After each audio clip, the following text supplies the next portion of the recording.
Olá, boa tarde, bem-vinda, bem-vindo. JC1 começa agora. A luta contra o câncer de pele vai ganhar um reforço digital gratuito. O aplicativo desenvolvido no Brasil em parceria com entidades europeias promete informações personalizadas para a prevenção. A Receita Federal deposita hoje o 7º lote de restituição do Imposto de Renda 2019. Ao todo, 700 milhões de reais serão pagos a mais de 320 mil contribuintes. No estúdio, vamos falar sobre a microempresa individual. Mais de 2 milhões de brasileiros saíram da informalidade graças ao modelo que quase teve profissões importantes cortadas pelo governo federal. Autoridades internacionais classificam como decepcionante o final da cúpula do clima. Decisões concretas ficaram para o ano que vem. E já começou o corre-corre natalino do Bom Velhinho. Maratonas e ações pelo mundo arrecadam doações para quem precisa. No Brasil, o Papai Noel até pegou onda. E depois do abandono, o hotel mais tradicional da região amazônica vai a leilão hoje. JC1 Cultura de Informação começa agora.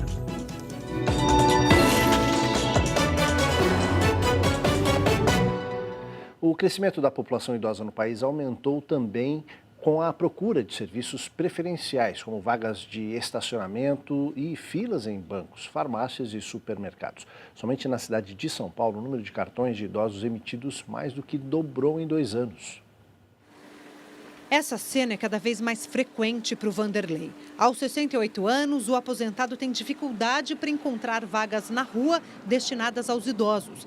E não é porque os motoristas que param ali estão desrespeitando a lei. É o reflexo do envelhecimento. São Paulo tem hoje 1.700.000 idosos, o que corresponde a 15% da população paulistana. Quem mais usa posto de saúde é aposentado e idoso. Por quê? Porque não tem dinheiro. Então, necessariamente, precisa de um posto de saúde. E aí, quem vem de carro? Não tem onde parar. Quem usa o transporte público também percebe o aumento da população com mais de 60 anos. Sueli, recém-chegada à terceira idade, reclama da falta de estrutura. As vias públicas não são preparadas porque elas são todas esburacadas e corre o risco de um idoso cair. Os assentos de ônibus deveriam ter mais assentos para idosos, porque eles são em maior quantidade mesmo. Eu acho que a cidade não está preparada para isso mesmo. Para tentar melhorar o atendimento a essa população, o Congresso Nacional discute um projeto de lei que define em 30 minutos o prazo máximo de espera dos idosos em estabelecimentos que prestam serviços públicos. Se aprovada, a medida vai ajudar a Maria, de 74 anos. Atualmente, ela e a filha abrem mão do atendimento preferencial. É mais fácil ir na fila normal do que a preferencial, porque tem muito idoso e não tem atendente. Em 20 anos, o país terá mais idosos do que crianças. Até 2060, 1 em cada 4 brasileiros terá mais de 65 anos, segundo o IBGE. Definir políticas públicas para essa população é um dos principais desafios do país. Perto de completar 60 anos, essa professora universitária aposentada decidiu estudar gestão pública voltada para o envelhecimento. Nós estamos envelhecendo numa velocidade assustadora com relação ao nosso passado. O Estado deverá e continuar a ser demandado para produzir, conceber e fomentar políticas públicas voltadas para jovens, mas será demandado com mais intensidade para olhar e prover políticas públicas para este grupo de idosos que vai se tornar cada vez mais relevante, porque iremos viver mais. Pode participar aqui do programa com perguntas, comentários, é só utilizar a hashtag JC1. Além disso, também nos acompanha nas redes sociais, no Instagram estamos no @jornalismo TV Cultura, tudo junto. Nosso Twitter é @jornal_cultura e a gente transmite o JC1 ao vivo no YouTube, no canal Jornalismo TV Cultura. Participe. Agora, outras notícias nacionais. 20 dos 27 vereadores de Uberlândia, em Minas Gerais, são alvo de operação contra desvio de 4 milhões de reais de verba de gabinete. E mais de 60 mil pescadores de municípios afetados pelas manchas de óleo começam a receber auxílio emergencial hoje. O auxílio emergencial pecuniário de quase R$2.000 será pago a 65 mil pescadores profissionais artesanais em 2 parcelas pela Caixa Econômica Federal. Para receber o benefício, os trabalhadores precisam estar ativos no registro da atividade pesqueira e comprovar que foram prejudicados pela mancha de óleo que apareceu em mais de 900 locais da costa brasileira desde setembro passado. Os pescadores podem sacar o valor usando o cartão social nas agências da Caixa e em casas lotéricas. A Polícia Civil de São Paulo prendeu 41 pessoas durante uma rinha de cachorros numa chácara em Mairiporã, na região metropolitana. No local foram encontrados 19 cães, todos da raça Pitbull, muito machucados e debilitados. 2 animais estavam mortos. Os policiais também apreenderam frascos de anabolizantes, camisetas com propaganda do encontro e planilhas com ordem de batalha dos cães. Os detidos vão responder pelos crimes de associação criminosa, maus tratos contra animais e jogos de azar. Todos os cães foram resgatados por voluntários de ONGs. 20 dos 27 vereadores da Câmara Municipal de Uberlândia, no interior de Minas Gerais, são alvo de uma operação do Ministério Público que apura desvios de verbas de gabinetes. Entre os investigados está o presidente da casa, o vereador Hélio Ferraz, do PSDB, também conhecido como Baiano. Ao todo, são cumpridos 40 mandados de prisão e 42 de busca e apreensão, inclusive na Câmara Municipal. Segundo o Ministério Público, os vereadores usavam notas fiscais frias para desviar recursos de verba dos gabinetes da casa.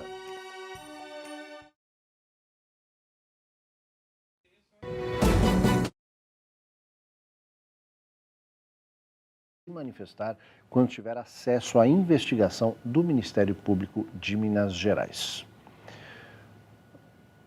Estão pedindo para eu ler de novo essa nota aqui, é isso? A gente teve um probleminha de áudio aqui, vamos trazer essa informação importante para você, porque a gente entrou em contato com a assessoria da Câmara de Uberlândia, responsável também pela presidência da casa, que diz que só irá se manifestar quando tiver acesso à investigação do Ministério Público de Minas Gerais. E o governo de São Paulo inaugura 3 estações do monotrilho da zona leste da capital. A operação para o público começou agora há pouco, por volta de meio-dia. Juntas, as 3 estações, Sapopemba, Fazenda da Juta e São Mateus, fazem parte da linha 15 prata do monotrilho na zona leste da cidade de São Paulo. As estações ganham quase 4 quilômetros de extensão e deve beneficiar aproximadamente 300 mil pessoas, que vão economizar no seu tempo, segundo o governador João Dória, aproximadamente 45 minutos do percurso entre São Mateus até a estação Vila Prudente. Essas estações, nessa linha 15 do metrô, quando no uso pleno, isso já vai acontecer no primeiro trimestre do ano que vem, elas estarão atendendo até 330 mil pessoas por dia. É uma parcela significativa da população que estará sendo atendida já até março do ano que vem, no funcionamento pleno.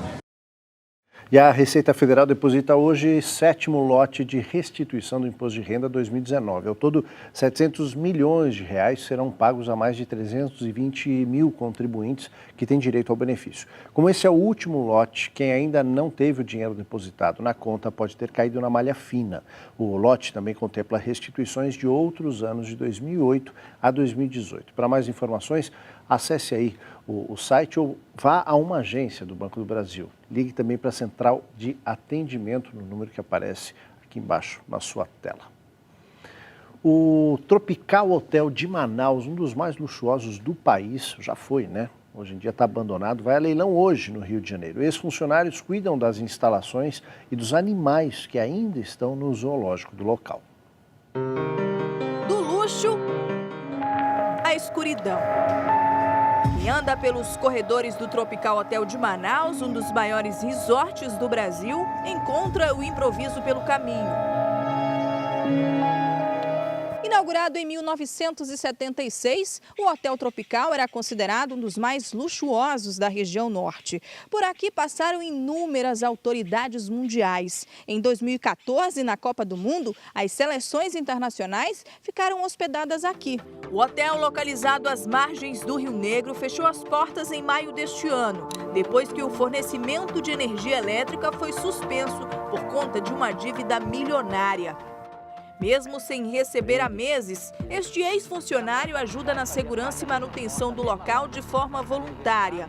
O seu Antônio trabalhou no hotel por quase 30 anos. Cheguei a ver aqui nessas lojas mesmo aqui, ó, nessa tabacaria aqui, o Bill Clinton vim comprar charuto, o Arnold Schwarzenegger. Apesar do fechamento, no hotel ainda funciona o zoológico com cerca de 125 animais. Estes que hoje recebem cuidados e são alimentados por ex-funcionários voluntários.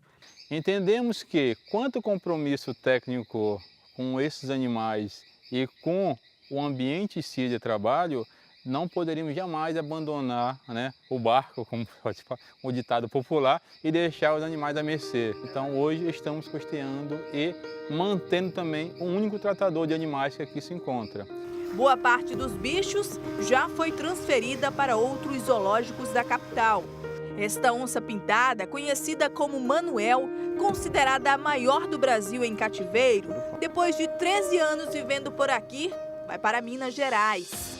A esperança de quem se dedica a cuidar dos animais e um dia, quem sabe, voltar a trabalhar no hotel, está no leilão, previsto para esta segunda-feira no Rio de Janeiro. O complexo está avaliado em mais de 180 milhões de reais. Eu espero que volte o tempo de glamour, o tempo de glória, porque, para todos os efeitos, isso aqui faz parte da história da Amazônia. Esse leilão está marcado daqui a pouquinho, começa às 2h30 da tarde. Agora a gente vai para o assunto de hoje. Há 10 anos, quase 2 milhões de trabalhadores autônomos saíram da informalidade graças ao MEI, o cadastro do microempreendedor individual. Há 10 dias, a notícia de uma resolução federal que tirava do MEI 14 ocupações causou temor em milhares de profissionais. Ela foi revogada até 2021, quando o governo fará uma nova revisão do sistema. Mari é animadora de festas infantis. Há 6 anos surgiu a oportunidade de prestar serviço para uma empresa. Foi quando ela se tornou uma microempreendedora individual. Eu quis formalizar a empresa com o intuito de aumentar o leque de trabalho. Porque antes eu fazia só festa infantil. E agora, sendo MEI, eu consigo emitir notas para grandes empresas. Como MEI, tia Mari faz 15 eventos todo mês, pelo menos 5 para grandes empresas. Ela confessa que ficou insegura quando soube que sua ocupação poderia voltar para a informalidade. Isso porque o governo federal chegou a publicar uma resolução no começo do mês que retirava profissões da lista do MEI. Diante de protestos de várias categorias, voltou atrás. Se tirar essa opção de emitir nota, diminui os meus clientes, entendeu? Diminui a minha renda. Automaticamente entra menos dinheiro na minha casa. De acordo com o Sebrae, a MEI é a única fonte de renda de mais de 1.700.000 famílias. Desde que foi criado há 10 anos, foi responsável por tirar da informalidade mais de 2 milhões de empreendedores. Quem tem um cadastro de microempreendedor individual, além de poder emitir nota fiscal, conta com benefícios previdenciários como aposentadoria por idade, auxílio-doença e licença-maternidade. Para ter uma MEI, o faturamento do profissional deve ser de no máximo R$ 81 mil por ano. O imposto mensal varia de R$ 49 a R$ 55 por mês, o que é vantajoso para algumas categorias, para outras nem tanto. O Roderick abriu uma MEI há 5 anos para prestar serviço como motoboy. Ele conta que na profissão existe uma falsa autonomia. Os trabalhos são reunidos em poucas empresas que exigem do profissional o cumprimento de horário e tarefas, o que acaba se tornando uma profissão com vínculo empregatício, não reconhecido. A partir do momento que você não dá o seu preço do seu frete, você já perde toda a sua autonomia, então você não é autônomo, né? É uma subordinação através dos algoritmos também, né? Uma subordinação velada, até que eu falo, né? Cheguei, fui... deu ruim, que é quando dá algum tipo de problema na entrega, e aí você tem que se reportar à empresa, qualquer situação. Para entender melhor como funcionam as MEIs e o impacto delas, eu converso com José Francisco Siqueira Neto, advogado e professor da Faculdade de Direito do Mackenzie. Boa tarde, professor, bem-vindo ao JC1. Prazer. Professor, vamos pelo mais básico. Quem pode participar do MEI? Qualquer pessoa que tenha enquadramento no rol da resolução, é um anexo que tem lá o conjunto de profissões, né? Muito ligado a comércio, para você ter uma ideia, dos 20 maiores enquadramentos, é cabeleireiro, é ambulante, vendedor de comida ambulante, enfim, todos os trabalhos, animador de festa, motoqueiro, enfim, são todas as atividades que você exerce de maneira... aquilo que seria reservado ao papel do autônomo antigamente. Hoje, então, o MEI é uma forma que você entra e automaticamente você tem alguns benefícios, né? Como previdência, você pode oferecer nota fiscal, você pode trabalhar com uma certa regularidade. Tem que observar lá o nível básico de faturamento, que é 6.700 por mês, né? Em torno disso, corrigido, e você pode, enfim, formalizar a sua prestação de serviço. Essa é a ideia geral do micro e pequeno empreendedor. Como né? se ingressa? Como se ingressa é a coisa mais simples. Você entra no site, não precisa de intermediário, nada, você localiza no próprio site e você faz naturalmente. Você se inscreve, dá lá seus dados, é muito simples. É uma coisa muito facilitada. Né? Ela carrega em si o esforço e a tentativa de trazer para a formalidade uma série de atividades. Isso, né? isso. Isso se realiza? Porque a gente viu ali, por exemplo, na reportagem, um motoboy reclamando um pouco da situação dele, que é uma situação profissional precarizada. Né? Trata-se de uma política, né? Uma política de ingresso. E como toda política, é necessário que você tenha um acompanhamento, porque ela pode desvirtuar a finalidade. No primeiro momento, ela foi muito útil, porque ela formalizou uma série de atividades, ela trouxe para o sistema de arrecadação também, e, consequentemente, não foi só a arrecadação. Teve arrecadação, mas também teve benefício da Previdência Social, poder aposentar, essas coisas todas. Acontece que, como você não complementou a política, e isso era necessário, né, e com o aumento da crise, isso faz com que ela tenha alguns desvios. Né? E pode ter, e é evidente que já tem demonstrações claras que há um desvio de finalidade da política e, consequentemente, isso ele serve para, digamos assim, caracterizar algumas profissões precarizantes.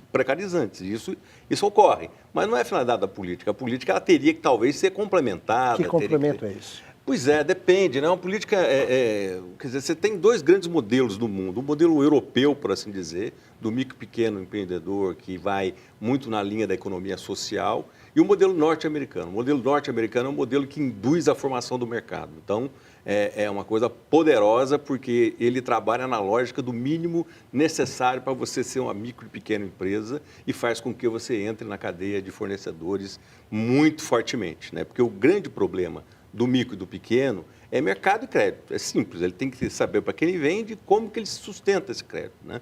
Então, isso vai depender do modelo geral. Então, não adianta você fazer uma política pontual. O Brasil opta por políticas pontuais. Então, vamos fazer um modelo de formalização do ingresso daqueles que estão fora do sistema. Isso ele tem uma validade limitada, porque ele depende depois do quê? Ele depende de uma sustentação para ver o que essas pessoas vão trabalhar e como, né? Só para você ter uma ideia, a Tesla, que é essa empresa que está mandando coisas para Marte, é uma empresa que fez parte do programa de benefício do micro e pequeno americano, entendeu? Ele trabalha na lógica de alavancar essas criações. Tem um outro sistema, que é um sistema de inovação e pesquisa, eles são responsáveis por mais de 200 patentes anos, 300 patentes anos, ou seja, é possível você mexer com o micro não apenas na lógica da precarização, você pode integrar no mercado, mas para isso você tem que admitir que você tem que fazer o mercado ser atrativo. No caso brasileiro, ele virou mais ou menos como uma reserva de informalidade. Está virando, não estou dizendo que é tudo, tem coisas que funcionam. Essa resolução que retiraria algumas profissões desse enquadramento que depois foi revogada, isso preocupa? Preocupa porque não se tem claro quais são os critérios. Se esses critérios foram baseados na distorção do mercado, aí é necessário que ela regule para evitar ainda mais a precarização, né? E precisa também estar lastreado no mundo real, né? Na economia real. Né? Ela preocupa, porque deu a dimensão que você pode mexer da noite para o dia nesse sistema que, bem ou mal, ele tem o seu, digamos assim, o seu colchão social. Né? Agora, acho que nada impede que a sociedade também, que as pessoas diretamente organizadas, comecem a trabalhar no sentido de calibrar mesmo, o nome é esse, o correto seria isso, é calibrar o impacto da medida. Né? Isso... Nessa revisão prevista aí, essa nova discussão para 2021, se é que vai demorar tanto assim, o que o senhor acha prioritário? Eu acho que o prioritário é fazer um exame de distorção. Esse negócio que nós vimos agora na reportagem, quer dizer, é impossível você ter uma política pública que alimente isso. É uma coisa, é o fim da contradição, que é uma política pública, são recursos públicos voltados a atingir determinado resultado e que provoca exatamente o contrário, né? Então, eu acho que tem que fazer um pente fino nessas relações que estão distorcidas e que estão, na verdade, fazendo e contribuindo para que haja ainda mais precarização, né? Então, não tem um modelo adequado, porque isso também é mutável, né? Se você olhar o resultado, o impacto do mercado de trabalho há 6 meses atrás, com esse negócio de aplicativos, de on-demand, essas coisas todas, ele vai mudando muito rapidamente a performance. O que eu acho que é fundamental é ter como prioridade a manutenção do benefício da política e, consequentemente, calibrar e ver todas as distorções para que possam ser corrigidas e que ela continue como instrumento de integração e de inclusão social. Né? E ainda nesse cenário de, enfim, revolução, né, 4.0, tecnológica e dessa chamada economia criativa, se torna cada vez mais urgente dessa segurança, né, para que essas pessoas possam seguir, enfim, batalhando a vida, né, como as pessoas precisam fazer, né? Claro, cada vez mais. Professor, muito obrigado pela sua participação aqui no JC1, viu? Uma boa tarde. Boa tarde. Olha, há poucos dias do Natal, uma campanha num terminal rodoviário oferece o envio gratuito de cartões e mensagens natalinas. Pois é, ainda tem gente que faz isso, viu? Vale a pena, para pessoas de todo o país. Quem tem os detalhes dessa ação é a repórter Adriana Simino. Boa tarde, Adriana. Oi, Aldo, uma boa tarde a você, boa tarde a todos. A gente fala aqui do terminal do Tietê, na cidade de São Paulo, onde um dos pontos do país onde acontece essa campanha que já tem 19 anos. E aqui é tudo de graça, viu? Tanto o cartão quanto a postagem e ainda quem vier para cá conta com o auxílio dos voluntários do Movimento Bandeirante, que podem ajudar a escrever uma mensagem. Vou conversar agora com a Aline Cabral, que é porta-voz da Socicam. Ela vai contar um pouquinho para a gente algumas histórias curiosas que já aconteceram por aqui. A gente pensa que em tempos de redes sociais ninguém quer mandar mais mensagem escrita, mas é um carinho, né, que se mostra, né, Aline? Boa tarde. Boa tarde, com certeza. Você sabe que todo ano a gente recebe pessoas aqui que, por conta da tradição da ação, já vem com a listinha de endereço para poder mandar para os amigos, para os parentes. E tem também a criançada que quer mandar cartãozinho para o Papai Noel. Aí a gente acaba tendo que fazer essa triagem por aqui. Certo, Aline, muito obrigada. Essa iniciativa aqui é aberta a qualquer pessoa, só precisa trazer o próprio endereço e o endereço do destinatário. A ação acontece de segunda a sexta, das 4 da tarde às 8 da noite e neste sábado, das 10 da manhã às 2 da tarde. Esse sábado é o último dia da campanha. Para saber em quais pontos do país ela está disponível, é só entrar no site ou nas redes sociais da Socicam, nesses endereços que estão aparecendo aqui na tela. Muito bem, Adriana, obrigado pelas informações. Falamos aí de uma presença real sem os aplicativos, agora de um aplicativo que pode ajudar muito, viu? Gratuito e desenvolvido numa parceria do Brasil com entidades europeias. Ele promete dar orientações personalizadas para proteção solar. O lançamento está previsto para o ano que vem. Com ou sem tecnologia, você sabe, né? O uso do protetor solar é essencial para evitar o câncer de pele. Uma medida específica de protetor solar é aplicada de forma padrão numa área pré-determinada da pele de uma voluntária. Depois é usado um aparelho que simula o efeito dos raios do sol, também por um período pré-estabelecido. Todos os protetores solares certificados pela Anvisa passam por uma série de testes como esses antes de serem vendidos. Por isso, as fake news que circulam na internet defendendo o uso de bronzeadores caseiros, porque os protetores químicos provocariam câncer, são mentiras. É o que garante este dermatologista, que há 22 anos se dedica a essas pesquisas. Os protetores solares modernos são muito bem balanceados entre proteção UVB e UVA. Então, é claro que a gente não recomenda que as pessoas exagerem a exposição ao solar porque estão com protetor solar na pele. Mas todas as publicações científicas garantem que o protetor solar diminui o risco ao câncer de pele, não aumenta. Apesar de todas as comprovações científicas, o fato é que o brasileiro usa pouco protetor solar, algumas vezes por causa do preço, muitas por esquecimento ou falta de hábito. Muito raramente, só se eu estiver na praia, tiver muito sol assim, mas aqui não. Eu costumo usar só na praia ou na piscina. Às vezes eu esqueço, confesso. Uma pesquisa da Sociedade Brasileira de Dermatologia constatou que apenas 1 em cada 4 pessoas usa com frequência o protetor e, mesmo assim, não da forma ideal. Segundo o médico, precisamos aplicar o equivalente a 1 xícara de café de protetor solar em todo o corpo. Mas as pessoas usam em média apenas 1/3 disso. Não sabia. Agora eu vou ter que fazer certo. O câncer de pele é uma das consequências da exposição excessiva ao sol. A cada ano, são 180 mil novos casos no Brasil. A boa notícia é que um aplicativo de celular está sendo desenvolvido para nos ajudar nessa relação de amor e risco com o sol. A novidade, que deve ser lançada no verão do ano que vem, promete até nos orientar sobre a vitamina D que nosso corpo precisa fabricar com a ajuda do sol. Esse aplicativo ele tem um pequeno dispositivo que vai ser desenvolvido para talvez colocar como uma pulseira, e ele vai pegar dados do satélite sobre radiação ultravioleta em tempo real, exatamente naquele lugar e naquele momento. E baseado nesses dados e baseado nas características de pele daquela pessoa, ele vai dar toda a orientação. O que a gente espera é uma relação saudável com o sol. A gente não precisa ficar fóbico com medo do sol, mas a gente tem que saber quando se proteger na dose certa. Autoridades internacionais classificam como decepcionante o final da cúpula do clima e as maratonas natalinas pelo mundo. No Brasil, Papai Noel até pegou onda. Rápido intervalo, a gente volta já. O Ministério da Cidadania, Bradesco e a TV Cultura apresentam a programação de 2019.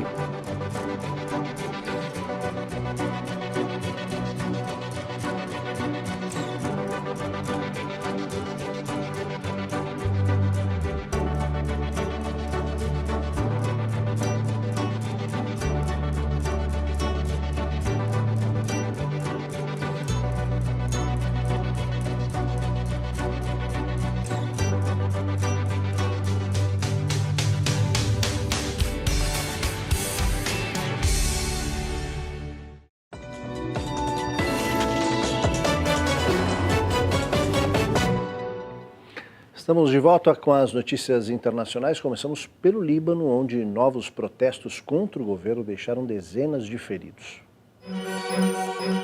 Nas manifestações mais violentas dos últimos 2 meses, a polícia usou canhões de água, balas de borracha e gás lacrimogênio para dispersar as centenas de libaneses que se reuniram perto do parlamento para protestar contra o governo do país. Organizações não governamentais relatam que mais de 130 pessoas ficaram feridas. As manifestações começaram em outubro contra a corrupção e as medidas econômicas do presidente Saad Hariri, que deixou o cargo no final de outubro. Neste final de semana, os choques aumentaram após informações de que Hariri poderia ser reconduzido ao cargo. Nas ruas, os manifestantes pedem que uma nova liderança seja escolhida fora de qualquer partido político. Em Nova Delhi, na Índia, a polícia usou bombas de gás contra manifestantes no campus de uma universidade muçulmana, num protesto contra a alteração na lei de cidadania aprovada na semana passada. Em Uttar Pradesh, o estado mais populoso, com 200 milhões de habitantes, ao norte da Índia, centenas de estudantes jogaram pedras contra a polícia, que tentava impedir a saída deles às ruas, em protesto contra a nova lei que é criticada por ir contra o espírito secular indiano, ao tornar a religião um fator válido para a cidadania. Um forte terremoto de magnitude 6,9 na escala Richter atingiu o sul das Filipinas, deixando pelo menos 4 mortos, dezenas de feridos e construções que desabaram. O tremor não provocou tsunamis, mas esse vídeo gravado num hotel na cidade de Davao mostra a força do terremoto, que provoca ondas e joga água para fora da piscina. A região das Filipinas fica no chamado Anel de Fogo do Pacífico e foi abalada por 4 terremotos poderosos em outubro e novembro, que juntos mataram pelo menos 20 pessoas. A COP25, a Conferência da ONU pelo Clima, termina com um sentimento de frustração. A COP25 terminou ontem, com 2 dias de atraso. O documento final foi aprovado pela presidente da conferência, Carolina Schmidt, do Chile. Brasil, Estados Unidos, Austrália, China e Índia se posicionaram contra metas mais ambiciosas. O acordo global determina que o ano que vem os países têm que apresentar propostas concretas para reduzir as emissões e evitar que a temperatura suba 1,5 graus neste século. Tudo deve ser baseado no conhecimento da ciência e ter a participação de entidades não governamentais. Países pobres mais afetados pelas mudanças climáticas receberão recursos. O documento diz ainda que a transição para um mundo mais limpo tem que ser justa e promover a criação de emprego. As repercussões pelo fim da COP25 mobilizaram as redes sociais. O secretário-geral da ONU, Antônio Guterres, postou no Twitter que ficou decepcionado com os resultados e que a comunidade internacional perdeu uma importante oportunidade de mostrar maior ambição para enfrentar a crise climática. Em outro tweet, afirmou que está mais determinado do que nunca a trabalhar para 2020 ser o ano em que todos os países se comprometem a fazer o que a ciência nos diz que é necessário para impedir o aquecimento global. O ministro do Meio Ambiente brasileiro, Ricardo Salles, postou que a COP25 não deu em nada. Criticou os países ricos por não abrir os mercados de crédito de carbono e terminou a postagem afirmando que protecionismo e hipocrisia andaram de mãos dadas. Infelizmente, apesar de todos os esforços do Brasil para ajudar na consecução do Acordo de Paris, aqui na regulamentação do artigo 6º, não foi possível encontrar um texto que fosse de comum acordo. Prevaleceu, infelizmente, uma visão protecionista de fechamento do mercado e o Brasil e outros países que poderiam fornecer créditos de carbono em razão das suas florestas e boas práticas ambientais saíram perdendo. Ainda assim, o Brasil segue firme no seu trabalho de atrair recursos para o Brasil e para os brasileiros. Numa postagem depois, ele colocou a foto de uma chapa com carne fatiada e escreveu: para compensar nossas emissões, um almoço veg. Ao comentar o Twitter de Salles sobre o fim da COP25, o líder da oposição no Senado, Randolfo Rodrigues, escreveu: canalha, 1000 vezes canalha. O governo torna o Brasil um pária ambiental e o mundo caminha para uma emergência climática. E o sujeito ainda comemora o fracasso. A ativista Greta Thunberg postou um dia antes do encerramento que a COP25 estava desmoronando, que a ciência estava sendo ignorada, mas reafirmou que não desistiria. E hoje, um dia depois do encerramento da COP25, Greta deu sinal que a luta contra as mudanças climáticas se mantém. Sextas-feiras para o futuro, a greve escolar continua. Em vários países, essa é a época do Papai Noel correr para deixar tudo pronto para o Natal. E aqui no Brasil, o Papai Noel vem até surfando. Na cidade do México, centenas de Papais Noéis saíram correndo pelas ruas da capital, geralmente ocupadas por milhares de veículos. Mexicanos de todas as idades e tamanhos fizeram um percurso para incentivar a prática de atividades esportivas e também se divertir. No fim, teve até show com o próprio Papai Noel. Em Atenas, centenas de gregos vestidos de Papai Noel ocuparam as ruas centrais da cidade numa corrida de caridade com um pouco mais de 2 quilômetros para não cansar os Papais Noéis mais jovens. Com muitos balões e confetes, correram gregos de todas as idades vestidos de roupas vermelhas e brancas. E no final, todos ganharam medalhas. Cada um pagou 12 euros. O total será doado para uma instituição de Atenas que ajuda jovens com cultura e esporte. Na França, no subúrbio de Issy-les-Moulineaux, ao sul de Paris, perto de 4.000 pessoas vestidas de Papai Noel ocuparam as ruas numa corrida de 10 quilômetros, que já acontece há 42 anos. A maratona natalina recebe doações e o valor das inscrições também são distribuídos para obras de caridade. Neste ano, cerca de $12 mil serão doados para instituições que lutam contra o câncer e a leucemia. Por aqui, o Papai Noel não correu ainda. Chegou nas ondas, na praia de Maresias, no litoral paulista. Carlos Bahia é instrutor de surf e nessa época veste sua roupa de Papai Noel e coloca a touca vermelha e leva o clima de Natal para a praia. O Papai Noel surfista é uma alegria para as crianças e garante uma selfie para os adultos. O surfista usa a fantasia para pedir doações dos comerciantes e dos turistas e distribuir presentes para as crianças pobres da região. Tem criança lá que nunca veio aqui na praia.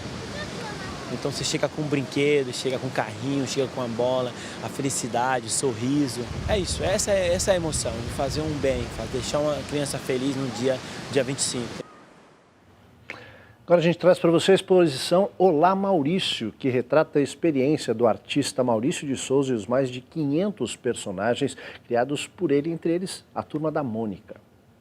A exposição reúne muitas curiosidades a respeito dos 60 anos da Maurício de Souza Produções. A gente está aqui, na casa da Mônica, personagem principal da Turma da Mônica. Tem também o Cebolinha, com os primeiros riscos, os primeiros traços do artista do Maurício de Souza. A gente tem o Cascão também passeando por aqui, outro personagem que não gostava muito de banho.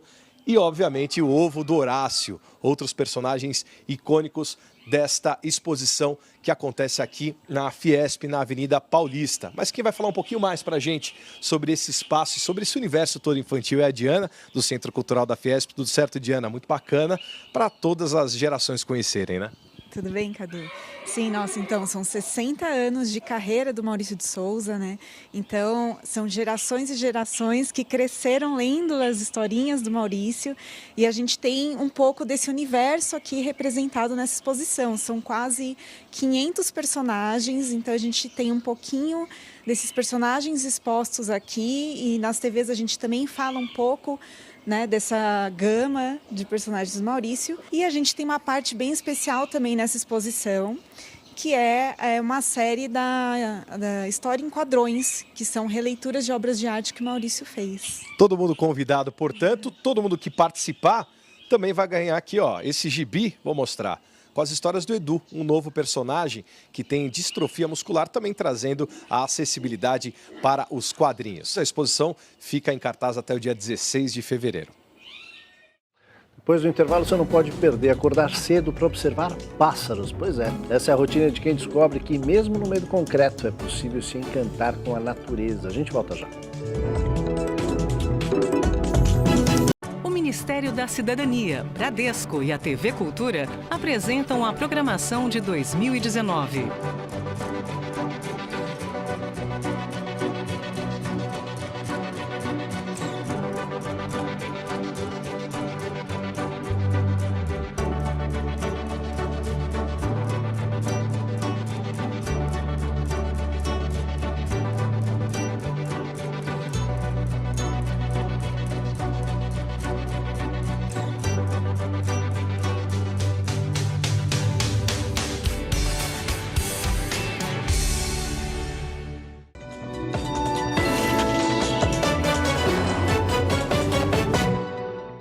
Estamos de volta e em São Paulo uma turma descobriu que mesmo no meio do concreto é possível se encantar com a natureza. Veja aí.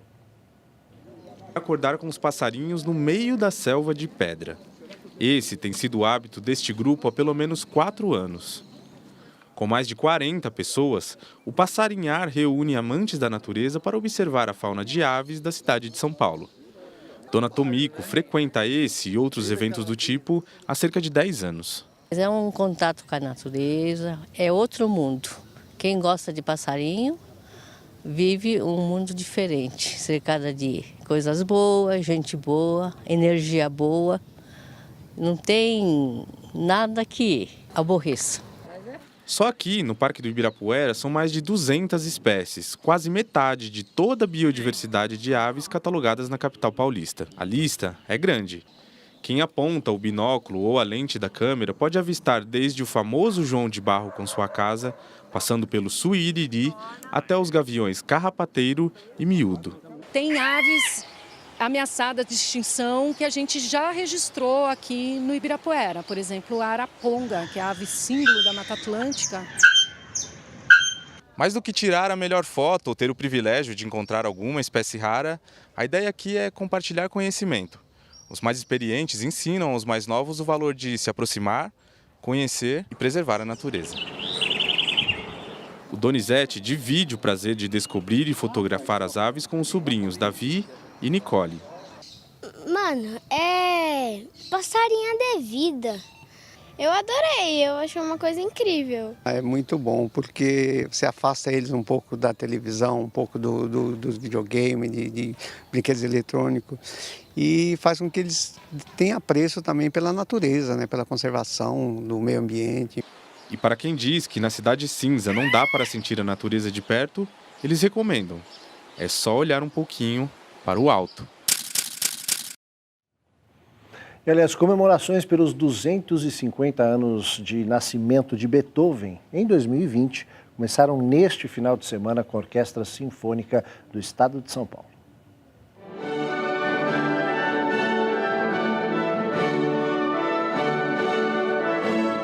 O projeto Todos Juntos, uma ode global à alegria, estreou na tarde do sábado com a USESP, na Sala São Paulo. A Nona Sinfonia de Beethoven terá releituras por 8 orquestras dos 5 continentes. Cada uma dará um toque diferente à obra do compositor alemão, com base em referências musicais do próprio país, tornando o trabalho mais acessível. A regência em todo o projeto será de Marin Alsop, que se despede da USESP depois de 8 anos como diretora musical.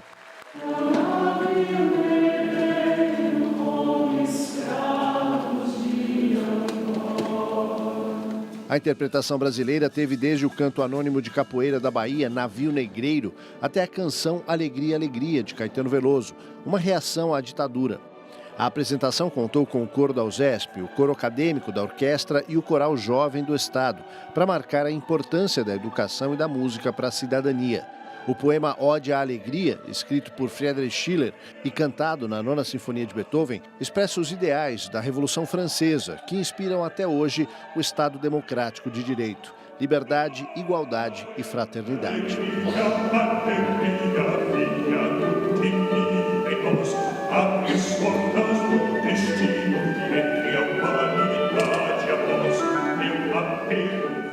O JC1 termina aqui. Uma ótima tarde para você. Até amanhã.